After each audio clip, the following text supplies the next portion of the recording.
difference.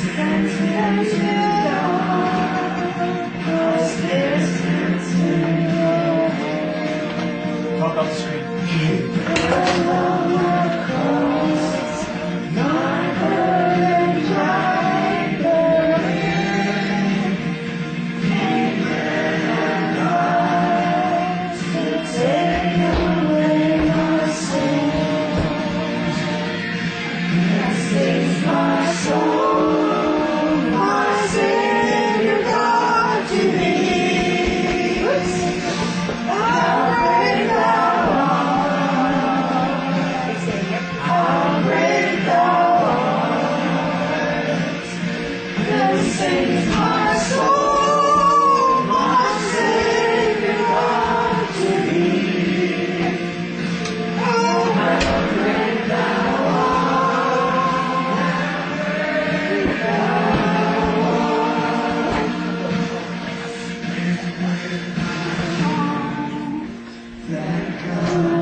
Check next time when I put one on. Well, good morning. This is the day that God has given us. Let us rejoice and be glad that we're in it. We're certainly glad to be able to have the meeting at the house and have a nice little chapel. And the online chapel is doing quite well. People are still watching, and that's really good. We've got some big plans in the future for the online chapel. But we'd like to say God loves you. So do we. Give your neighbor a little hug or a handshake and tell them you're glad you're here, Les. Hello. Nice to see you guys. Nice to meet you. More hug. Hey, nice to see you. Nice to see you. We got good breakfast coming up. Nice. Yeah. I really like the breakfast service because we get to eat after. And of course you just have to look at it and know how much I love to eat. Okay, if you join me for the opening prayer, please. Heavenly Father, thank you for allowing us to gather together to refill ourselves with the love that comes from the source of the creation, and that creation is something that started many generations back as far as we can ever think, and that it will be something that will continue on into eternity, that we will have that love that we can tap into and bring into our spirit. Amen. Amen. Oh, wow. I have a real treat this morning, of course, because we have Reverend Lesley Prentis. And Lesley and I have known each other for a little while. Oh, at least. Yes, a day or two anyway. And Lesley has sometimes told a story on me about the time that her mother and a whole group of us went down to the States. We were asked to come down to the Bellingham Church, and we were doing some training down there. And so I'm driving the car, and there's a whole bunch of people in the car, and somebody says, turn right here. And I go to turn right, and they say, no, left. So I run, hand at the window, went, erase, erase. We're going the other way, right? Because you used to do hand signals in those days. So anyway, that's what I can tell how long ago it was. Oh my God, I didn't even have a signal light on my car. Anyway, so somebody said, what were you doing? I said, I'm erasing it in case the cop was watching me. Well, the story got back that actually the cop stopped me and asked, what was that kind of a signal? And I said, well, don't you understand? I was erasing the right turn. I was turning left now. That was the way I heard it. That's the way you heard it. And it sounds Right? better the way she heard it. Sounds like and actually, speaking of there had been a police officer behind me, that's probably exactly what would have happened. But everybody was killing Except themselves. you may not have gotten where you were going. Exactly. So Lesley knows a lot of old stories about we older mediums that were working in the church at that time, and she holds us under, strict stress that if you don't behave yourself, I'm going to tell the stories on you. Oh, okay. I could do that. You can do I that. could do that. Anyway, so there we go. So we're going to sing one more song. I hope that doesn't have a whole bunch of different words. And Which one? so I have to look and see what it is. And it says, he's got the whole world in his hands, so that really... Oh, it'll have all sorts of different That words. really should be okay. We can really rare that one out, whether they're singing the same words or not. So we just go I and just want to see the choose. different words. I want to see how different it is. All right, come on. Put that music. I love these technical difficulties. Come on. Oh, I got a yeah. hammer in the car. That's a good technique. It worked when I tried it this morning, so. Technically, it's not work anymore, but makes you feel better. Uh-oh. All right. What do we got? Well, it's not the sound The there. whole world. No, isn't that wonderful? Well, we're going to sing it. There we go. There's what's happening. His hands, he's got the whole world. In his hands, he's got the whole world in his hands. He's got the little bitty baby. In his hands, he's got the little bitty baby.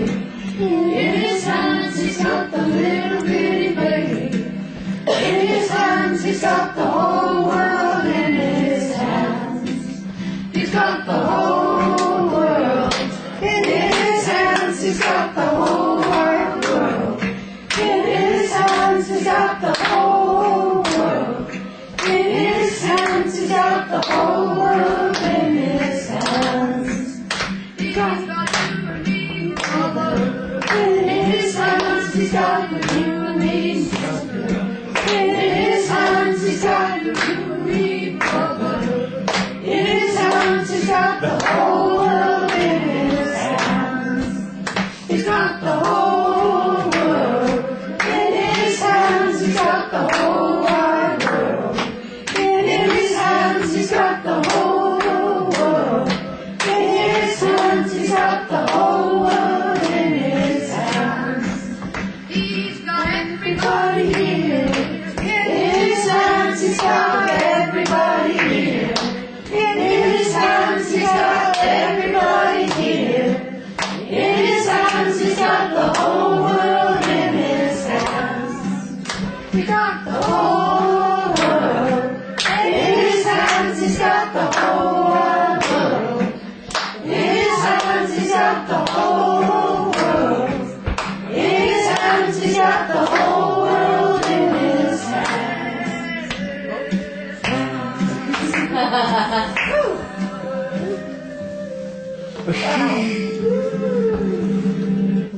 Wow. Different again. Creative singing. That was different.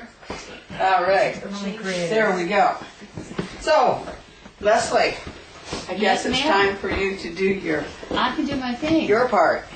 So shall I stand or can I sit? You can sit, you can do whatever you like, because No, it's I a mean, very lovely group that we It have is here. wonderful. Usually I bring a little reading along with me, and today I didn't.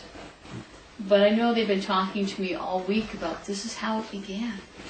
Small groups gathering together,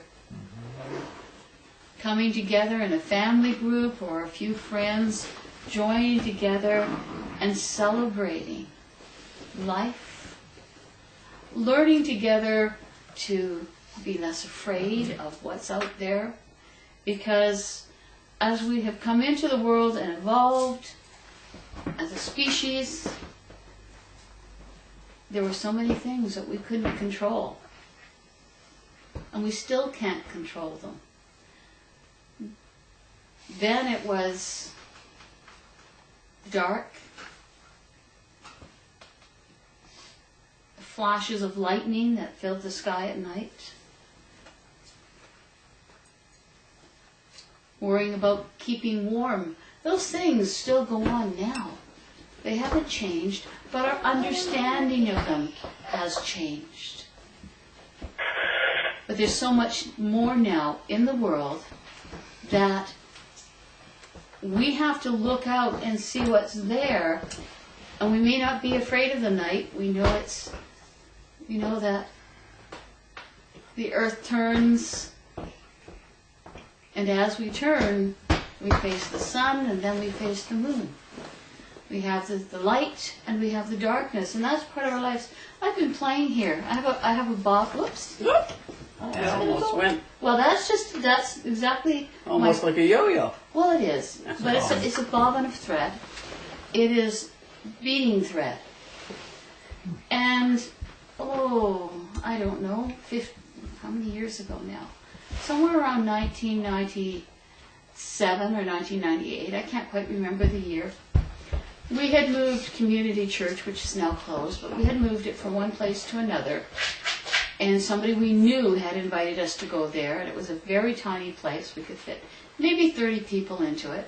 And one day, this person came down, and she said to me, "Come on, you have to come upstairs," because she had rented upstairs and downstairs of this place, "and you're going to learn how to bead."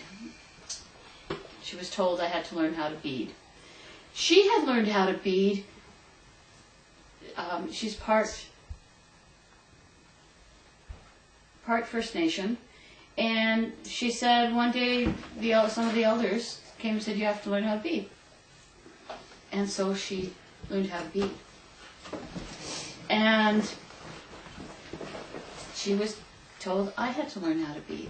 And one of the things this is off-loom beading, and one of the things that she made you do was you had to strip off a lot of thread. The idea is, if you could, you stripped off enough thread so that you could do the whole project. Well, it's a bit of a problem, because when you strip off a whole bunch of thread, it does this kind of thing, and you try and get it sorted out, what you end up with is knots in your thread. And that's what you end up with in your life. You have all sorts of knots in your life. And what happens when you have knots in your life? We're tripping over things, we're getting angry, we are looking for solutions, and we look out there, we look all around. We forget to go inside and look for solutions. We forget to focus on the problem and deal with the problem. And one of the things about this business of beading was that you were not allowed. She would not let me, and she taught a few other people as well. She made a little class of it for some of the people at the church. She would not allow us to cut the thread. You can always cut the thread and rejoin it to your work, to what you're weaving.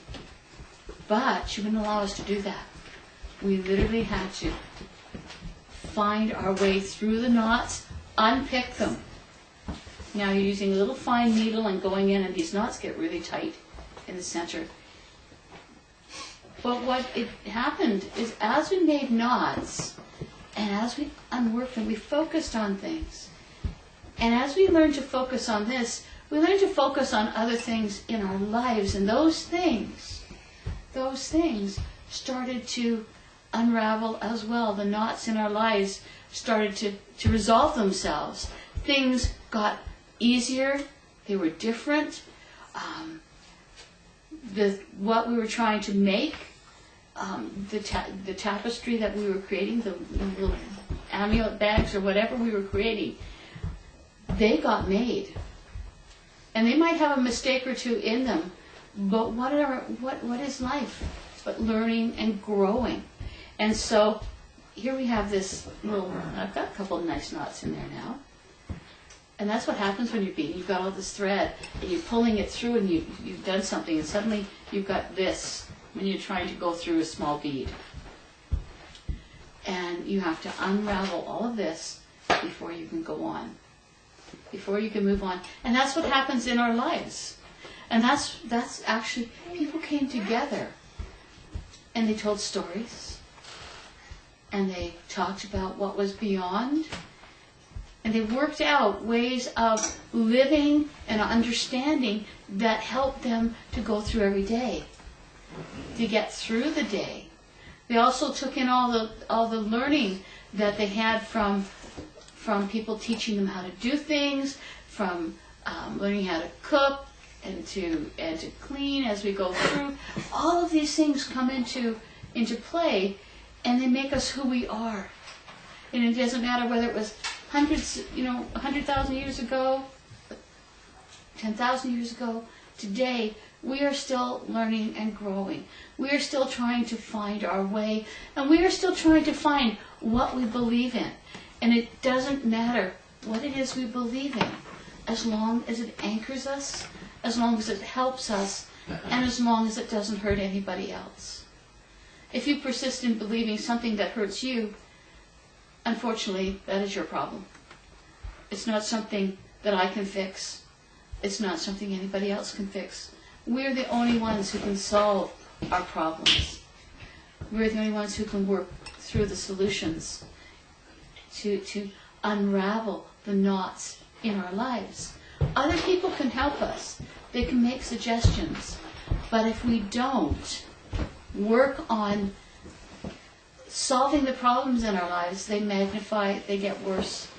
And there we are, having so many problems that we don't know what to do, and we start falling apart. We don't know what to do. We hide away.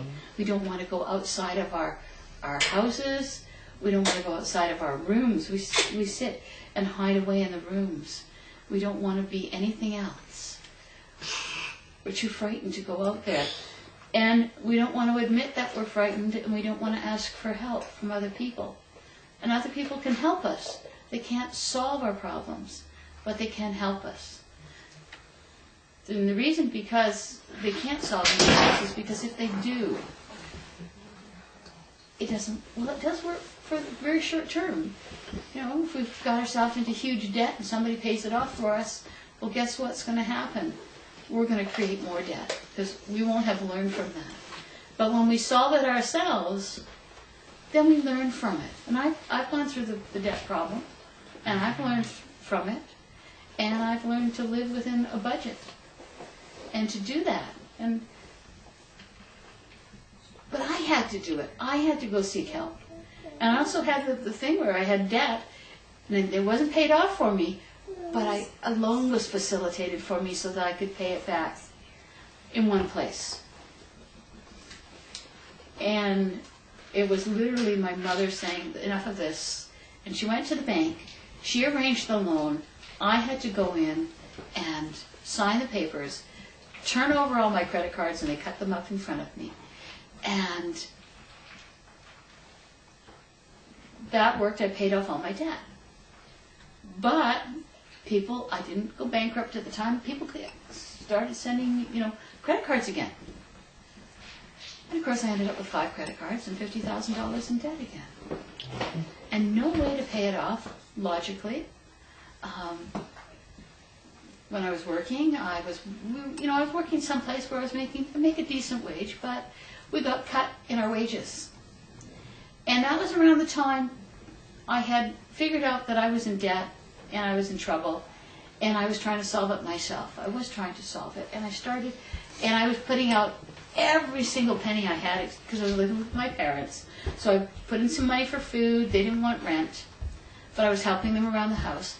So it was okay. And then suddenly I was starting to see I'd have $10 left at the end of the month. I'd have $20. And it's after you pay your car insurance and all this, but I'd have, some pocket money. And then suddenly we got quite a large reduction in money. It worked out to about $4,400 a year. That knocked out a lot of my ability to pay. So I went for counseling, and they said, "Oh, can you borrow?" And I looked at the lady and I went, "Huh?" She went, "No, can't do this. I'll send you to somebody else who can deal with this." And I did. I went and saw somebody, and they said,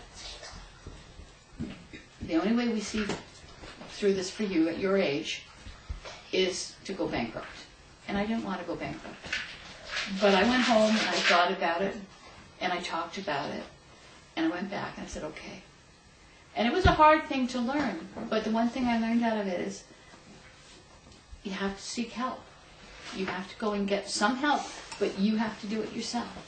You have to do the thing. So yes, I went and got help, and yes, I ended up going bankrupt. But I learned from it. And one of the things that I'm not shy about is telling people I went bankrupt. I'm not proud of it. But I went bankrupt because I didn't make the effort to go do something about it earlier. If I had done that a long time before, and if I had done it the original time, when I had nowhere near that amount of debt, but more than I could pay out, really and realistically, in a quick period, I could have paid it up. And I would have. But I was always, on the edge with money. So my mom said, no, you're not doing that. That didn't teach me anything. And I love my mother, and she really tried hard to help me. But I had to find my own way. Don't close yourselves off. Be part of it. Find out what anchors you in the universe. Find out what anchors you to other people. And build it. Work with it. Have strength in knowing that you're not alone, even though you alone can solve your problems. Undo your knots. They're still here, but they're coming out. They're getting there. As I said, I had one nice little knot in here. Of course, I can't see it. I usually do these things under a magnifying glass because I need help to do that too. Accept help. But know that you have to do it yourself. You have to learn from it. Gather together with people like today where you can learn and grow. Where you can become comfortable with yourself. And where you know people love you and appreciate you. And it doesn't matter what's behind you, wherever it is. Because you are special. You are unique. And you are an integral part of all of our lives. And that's really important for each and every one of us. We go on, we learn, we grow. We're going to make more tangles and messes in our lives. But if we work at it, we can all untangle them. Every day we untangle something. Whether it is balancing our checkbooks, whether it is completing a project that you don't want to do, if we put our mind to it, we can do it. If we don't, then things pile up. And you just have to go through them over. It takes a lot more effort. But it doesn't matter how much effort it takes, you can do it. I'm just going to leave you with those thoughts. Thank you.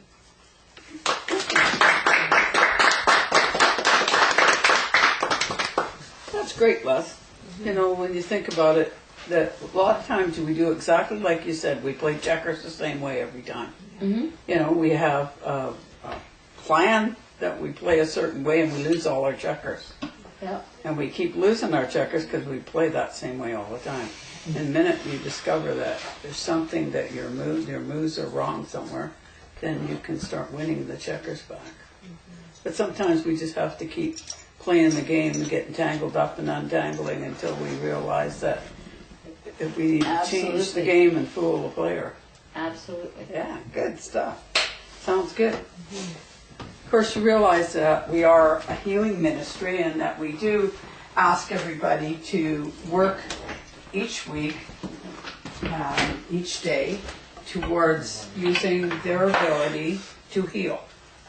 And so what we're going to do now is we're going to put the meditation on.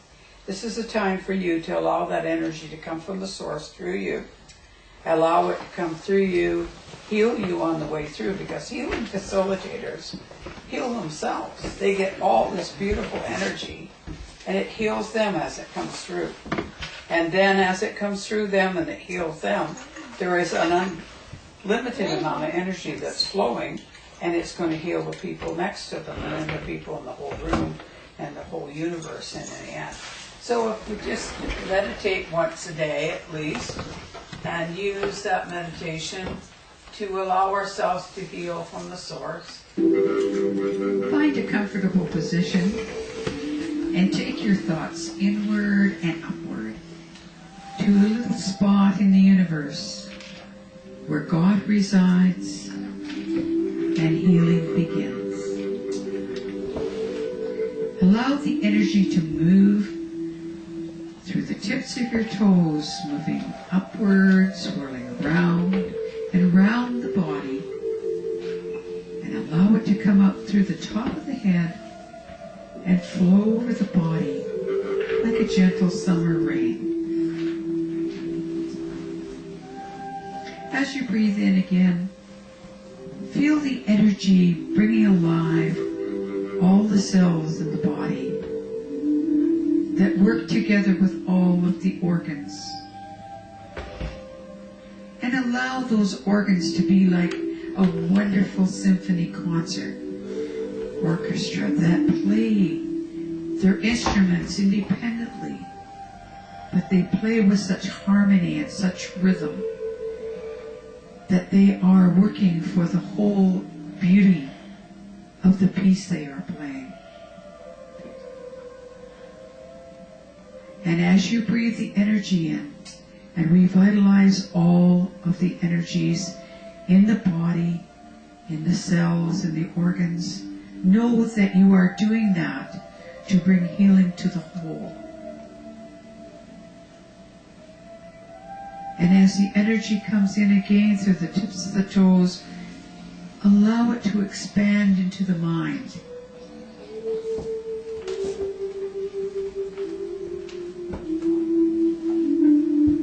Let the mind open and be receptive.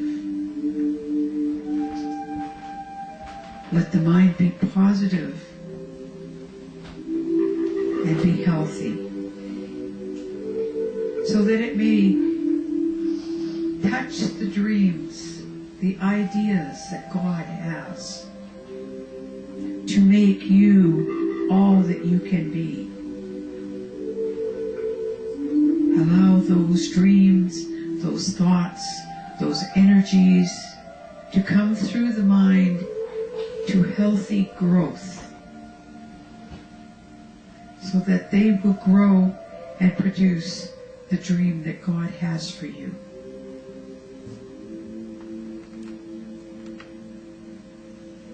Breathing in again, allow yourself to come in touch with the Spirit, that part of yourself that is always perfect. And allow the Spirit to communicate to the mind and the body what it needs for this journey that it is having in this physical existence.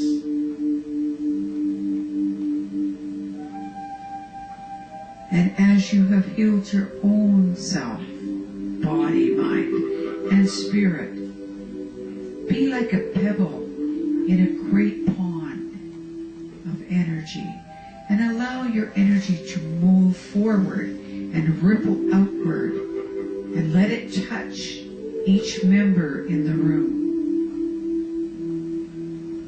And joining together, allowing the energy to draw through everyone to facilitate the healing.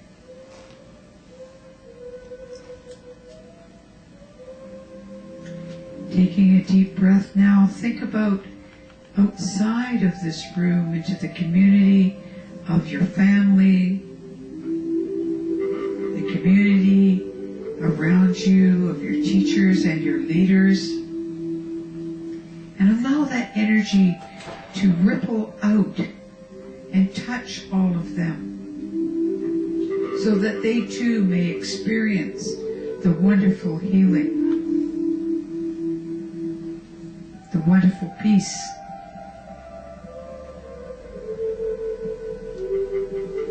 Allow that energy now to go forward into the world and not only touch the world's leaders, but to touch the animals, the vegetation, the waters, the atmosphere, so that they may be healed. And let us be thankful to the animals and the vegetation and the minerals that give of themselves and serve us so greatly and feed us so well.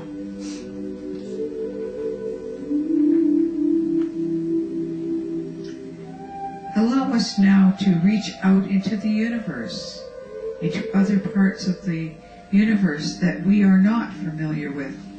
For many mansions in God's world that we are not aware of every room in every mansion. But we send love and we send caring, for God promises us that love and healing is never ending. And all we need to do is ask, and the energy will follow the intention of the thought, and the healing will begin.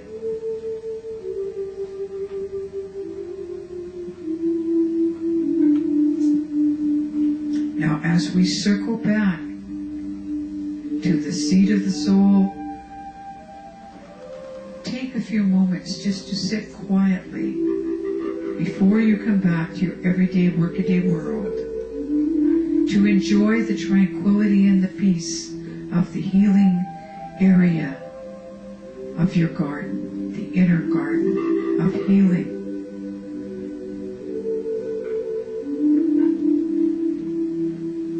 And know that you may visit here at any time. And God has promised the love and the healing is never ending. So open your hearts, your mind and your hand.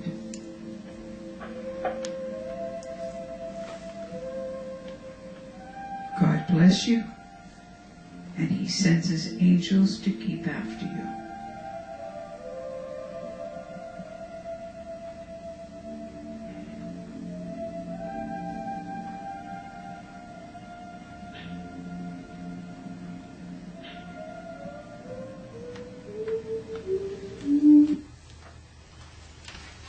I'd like to thank the angels on both sides, the healing facilitators, both from this side and the other side, for helping with the healing. And of course the people here that have taken healing in through themselves and given it to everybody else. And I know that they're going to go home feeling a lot better. So we do the care and share. And for care and share, I'd just like to talk a little bit, kind of mix it up. I don't know whether or not, can everybody see the screen there? I don't know if anybody's ever heard any of the information that comes from this young fellow, Trent Sheldon. Has everybody here heard of him? Okay, I'm just going to bring up, oops, that's the wrong thing. Big screen and I still can't see.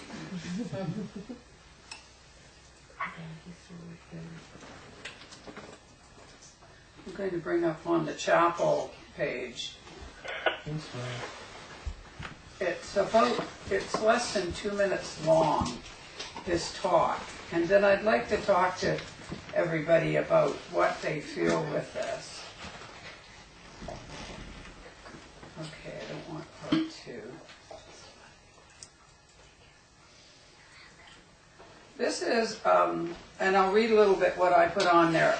We've all experienced opportunists in our life, and we need to be grateful when they leave our lives and that we have learned the truth. And be thankful for those in our lives who have been true friends and true family members and are there to support us and love us when we need that support. And I'm going to let you listen to what he has to say. I got a question for you. Are the people that's in your life there because they truly care about you?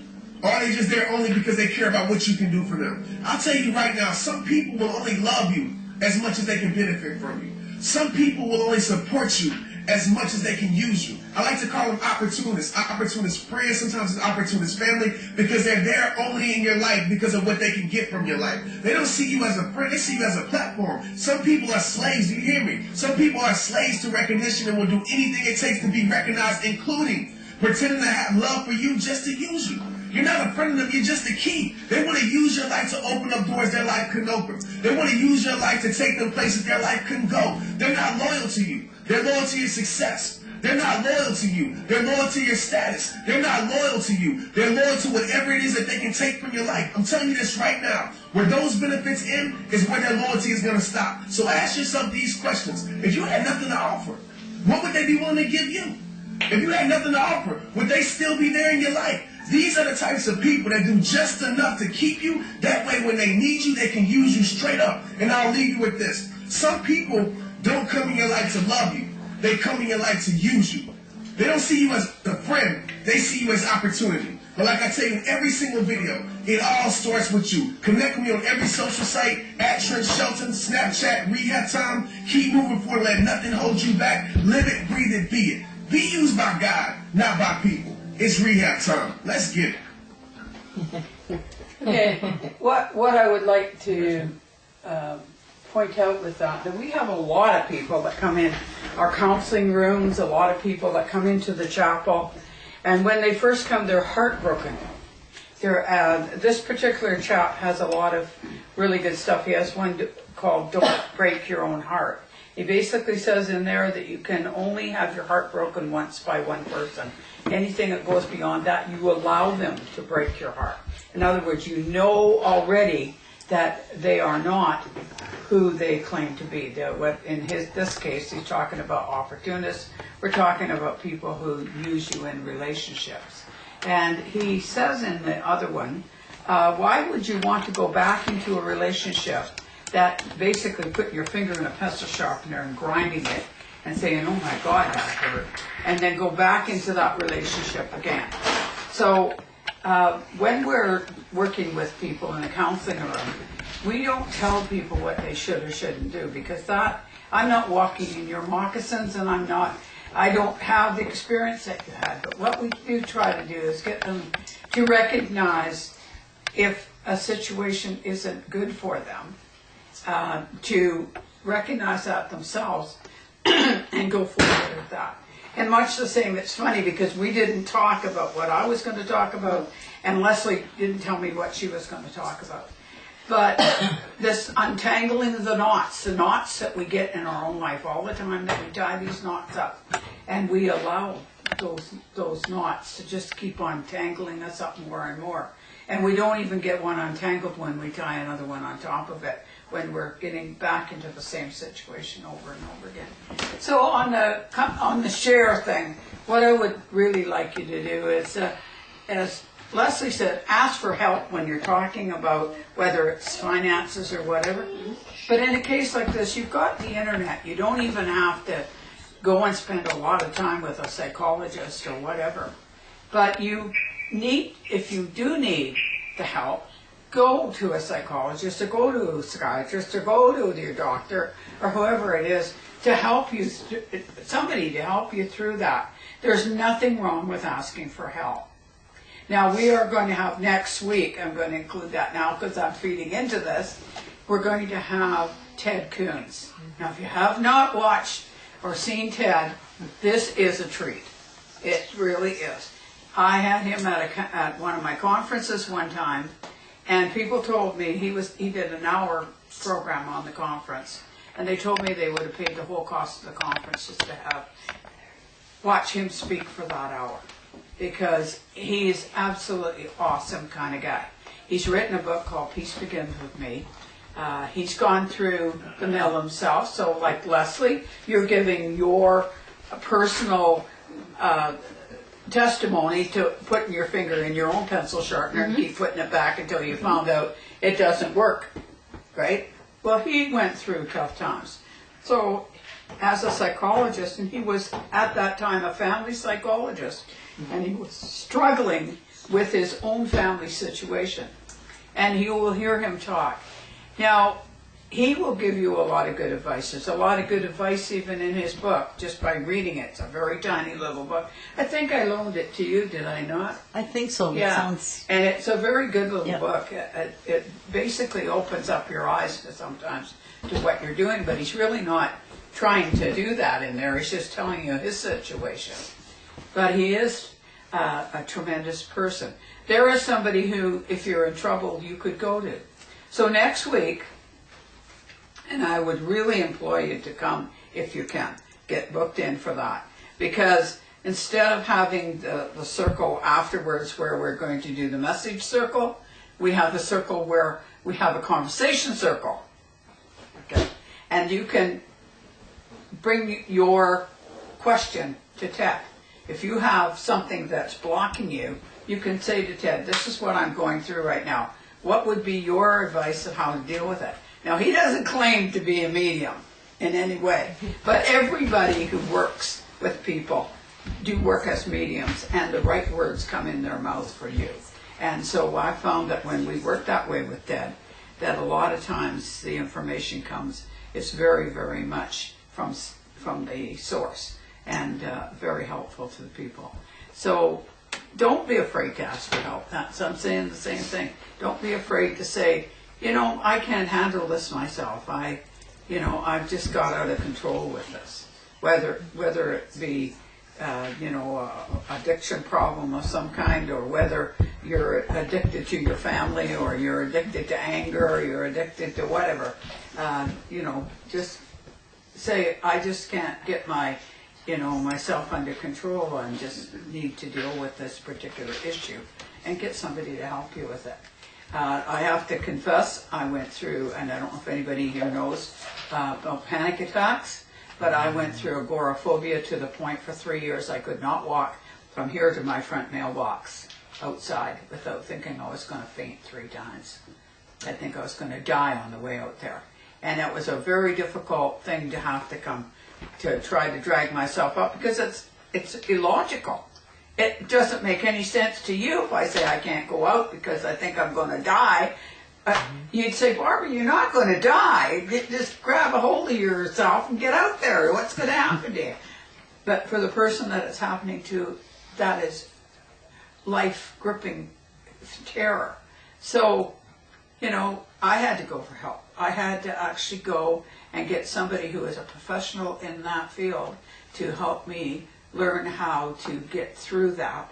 And thank God I was able to do it. I've been in and out of it a number of times.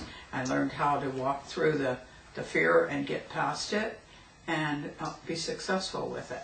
So I think this is a good thing that you brought up, the help thing, that we need to look. And the biggest help we need is prayer. That's the biggest thing that's going to help us, because sometimes it's a situation that nobody can solve. And so let's ask for help from the source to help us through that. Okay? And look at Ramona. She's had faith that she's going to get her business, and you got your business, congratulations. And there you go. So it just shows you that you stay with your prayer and stay with your focus, things will happen for you. I had a lot of help getting there. It wasn't a one-person job. No.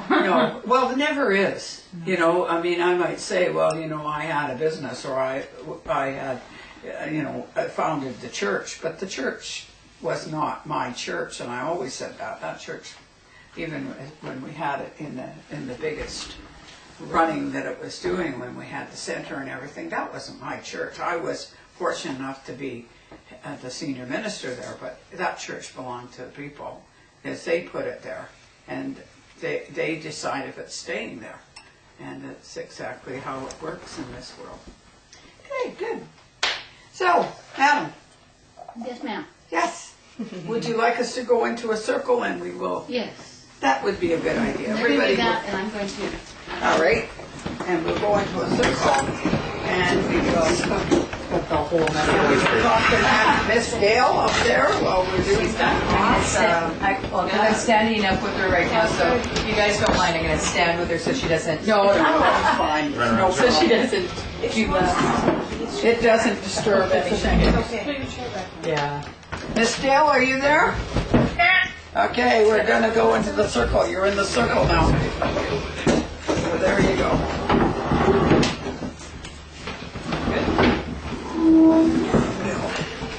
Just wait for Les to come out. She might want to use the more comfortable chair there. I was wondering why you're sitting on a stool instead of your chair. You're being so quiet. Very good.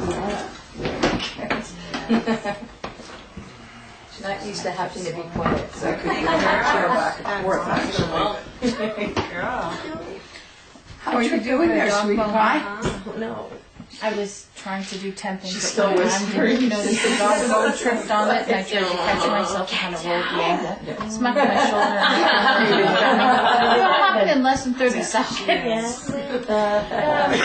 Random the day before. So talk a little bit. Kim's outside now, right now, working on the cover of the novel. Oh, very nice. And so we'll probably put you on case 2. Yay! Yeah, I was asking whether or not we could use a picture of her, but I'm going to stage you up. Yeah. And use go you for it. because you've got the description of the girl. That's the Except for the brown eyes. yeah, it looks a lot. She looks a lot like you do. In the description. That's excellent. Yeah, thank you. I would like to get I would be more than honored. yeah. Right? Like, feelings are different. So we'll let you sit here. Be more comfortable in that chair. And Dale will help us as well. She'll chime in here. We'll tell her who all's here. I keep on thinking about this pajama. So Dale. Yeah, you're in the circle. And we're going to talk to Lesley and let her start out, and then you can join in with us. But we can just let you come out with like you did last week, or we can have one person talk to you, whichever you like, okay? Okay. All right, sounds good. Hi, Dale. Hi. How are you? Good. I want to come to you, please. Okay. I have Mother.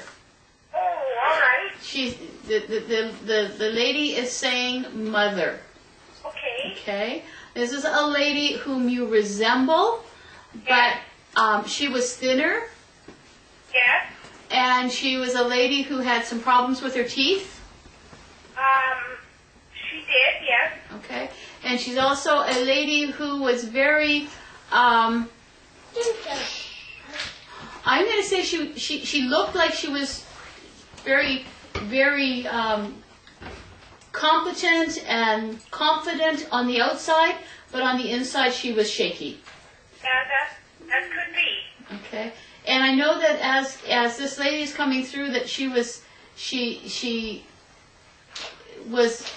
good at sewing. She was good at sewing. She was good at cooking. Yes. And her cooking style was just, very down to earth. Use what's in season. Yeah. Is what she did. She used what was in season. She did, and I know that she also she would bake things as well. Yes. She would bake things. And I know as she's coming through, she's telling me that April is an important month for you. Okay. She's not specifying how, she's just telling me April is an important month for you. And I know that as she's coming in, she's saying there is, okay, thank you. She says because now things are starting to grow. Now things are starting to blossom. Oh, good. They're starting, and she's talking about both on the physical world, but also symbolically for you. Because she's talking about things starting to happen now that you've been working towards. Okay, good. Does that make sense to you? Yeah. You're seeing changes happening around you? Yes. Okay. And I'm being told that you're in more demand. Good. Okay. I know that what she's full of love for you. She's full of love. She says, I didn't always say what I should have said to you. That's true. Okay. But she says, thank you. And she says, I also know what she herself missed out because she didn't. Yes. Okay? Because she knows that you loved her very much. And she's saying, sometimes I brushed that away. Yes. Okay? And so for that, she is saying, I apologize. And I do love you. I always did. But I didn't know how to deal with it. Thanks, Mom. Yeah. I didn't know how to deal with people. So she had a rocky, she was kind of rocky dealing with people. And that was that inner insecurity that she had. Yeah. You know, she looked on the outside like she was, well, she's kind of brusque on the outside. But inside she was just so insecure. Yeah. And she didn't feel like she was loved. But that was her own insecurity. Yeah. And she didn't realize that at the time. She does now. And so she's saying, I love you. Thanks. I love And, you too. okay, and she's bringing you, please, a beautiful, now I'm wanting to say red rose. But she's also, as soon as I started thinking about the red, she's bringing in a pink rose as well. And she says that all of the shades of life are important. Yes. And she says that she knows that you understand. And she says she's learning to understand. She said, I didn't believe in life forever. So she says, now, it took me a long time to accept that what was happening around her was real. Yeah. Okay. I'll just leave that with you with her love. Thank you, Leslie. That's wonderful. Thank you. Did you want to go on? May I come to you, please? Thank you. I have a gentleman here who is saying father, but I do not believe this is father. I believe it is grandfather. Father's father. This is a gentleman who was quite stern and who had a lot of very bad habits, is what I'm being told. Do you know about him? Not that I can think of right now, but Did you know him? yes, I did. Did. Yeah. Okay. He's saying, well, this gentleman is saying, I had a lot of bad habits. Okay. I'm going to ask, I dislike asking questions, but I'm going to ask just, did father have a lot of bad habits? Your father? No. Not like anyone else. Like everybody else. Yeah. Yeah. Okay. The gentleman that I have, he's saying, I had a lot of bad habits. He says,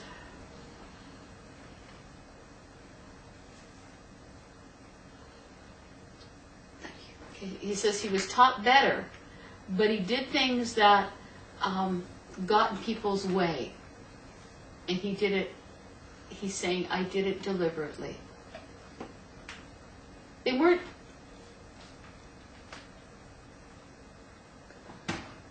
thank you. Okay, he's not talking about like drinking, smoking, that kind of thing. He's talking about, I interfered with people's lives. I thought I knew better than they did. And I would tell them what I thought I would tell them what to do. And I wouldn't take no for an answer. You know, that sounds just like my husband would be. More than anybody I can think of. Okay. Well, I'll see what else he's given me. He's saying father. So unless, if you called him father, referred to him as father, you know, that kind of thing, he is saying father. Okay. And if there's a mistake, it's me, not them. It's just me not tuning in quite right. Well, let me tell you more about this gentleman. This gentleman is about 5'10", 5'11" in height. He is a gentleman who had a pot belly. He is a gentleman who wore his trousers with buckled below the belly. He should have worn he's saying I should have worn suspenders, but I was too proud to wear suspenders. They were, he related suspenders to being outside, working outside. Okay, and he says I didn't work outside. Okay, this gentleman is saying I had problems with my hands, with my fingers. They were stiff. They were sore. He's saying, he says, yes, I could go outside and work. I knew how, but I didn't like it. So I wanted to have a desk job. Okay. Does that make any sense to you? No. Okay. I'm going to ask, does anybody else understand that?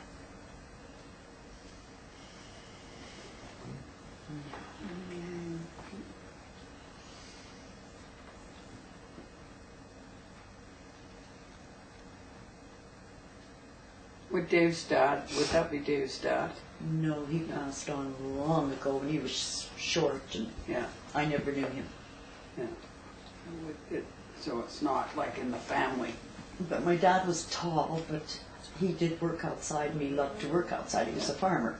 Yeah. So. No, this, as I said, it didn't feel like father to me. It felt like more like a grandfather, although he was saying father. But they often do that, even when it's a grandfather. I have to stay with the information that I'm getting. Mm-hmm. I know it's connected with you. He's just not giving me the information that will place him properly.